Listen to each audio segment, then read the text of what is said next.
Rumah sakit rujukan khusus pasien corona di Kabupaten Biak Numfor, Papua, rampung setelah 4 bulan pengerjaan.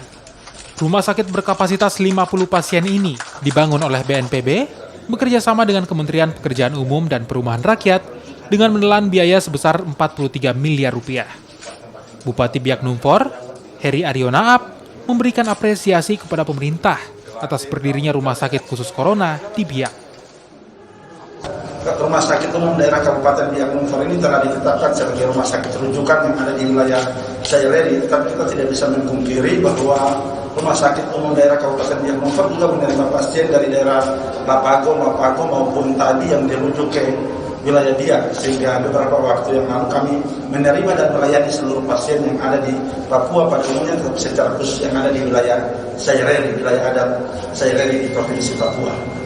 Ketua Satuan Tugas Penanganan COVID-19, Doni Monardo, menyatakan pembangunan rumah sakit khusus pasien COVID-19 ini merupakan bentuk komitmen pemerintah dalam menangani pasien COVID-19 di seluruh Indonesia.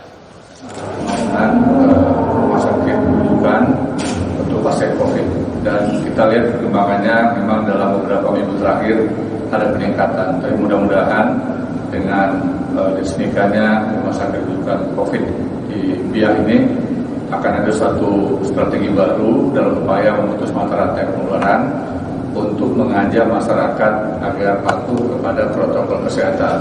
Jadi tidak cukup hanya kita melakukan penanganan medis, tetapi juga upaya yang paling penting sekarang adalah mengajak masyarakat patuh kepada protokol kesehatan, memakai masker, menjaga jarak, menghindari kerumunan, dan juga mencuci tangan sesering mungkin. Doni berharap rumah sakit ini dapat meningkatkan kesembuhan pasien corona.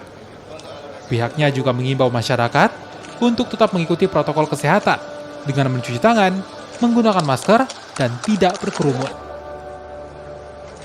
Vindi Rakmeni, Kompas TV, Jayapura, Papua.